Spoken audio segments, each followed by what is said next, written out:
Good morning. Today I'm going to teach you the chapter Indigo, written by Lars Fisher. This story is a glowing tribute to Gandhi ji. It recalls the days when the British planters were harassing the Indian farmers in Champaran, Bihar.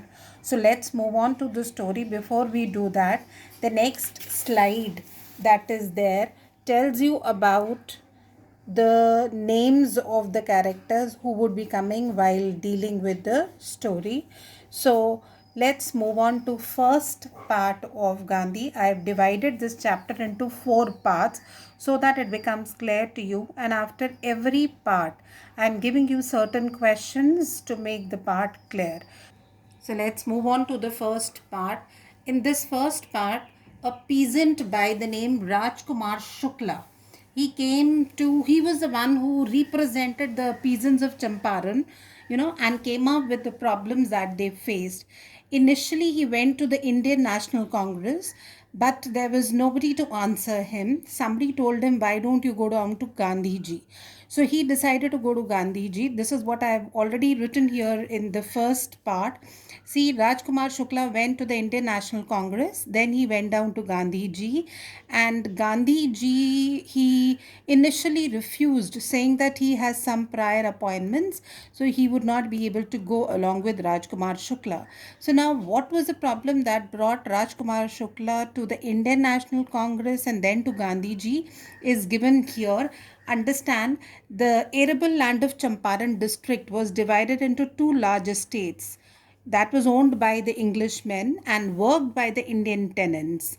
The commercial crop that was grown there was indigo. We all know when we grow indigo, the land becomes infertile. And these peasants, they used to grow indigo on the 15 part of their land, and whatever they used to grow, they used to give it to the Britishers in the form of rent. This was going through for a very long period of time, and it was a very long contract.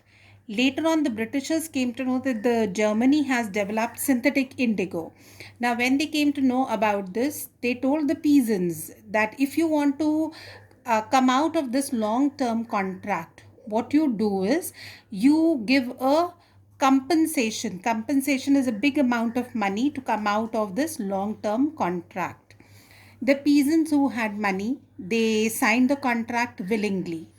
But the ones who did not, the Britishers, they employed the thugs to threaten them. Later on, the peasants also came to know about the synthetic indigo, and they felt cheated because now what the natural indigo that they were growing would not be brought by anybody.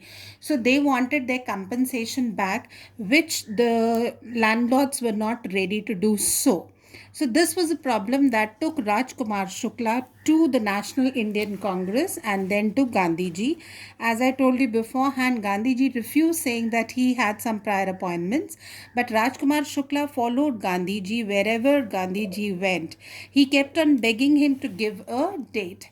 Gandhiji was impressed by his determination, by his tenacity, and agreed to accompany him and told him he has to go down to Kolkata session, so he should come and meet him there. Shukla was already there at the appointed time. So we leave till here. Till here, the questions that are important are, first of all, who's Rajkumar Shukla? As we have said, that he's a peasant, a yeoman from Bihar, Champaran. Why did he come down to Gandhiji? He came there to bring with the problems faced by the people of Champaran. And why did the Gandhiji agree, or why is Rajkumar Shukla called as resolute is the answer here, that he was determined, unyielding, unwavering are the adjectives that we can add to. Gandhiji was impressed and he said that okay, he would be going. So Gandhiji is now ready to go down to Champaran to solve the problems of the peasants. Yes.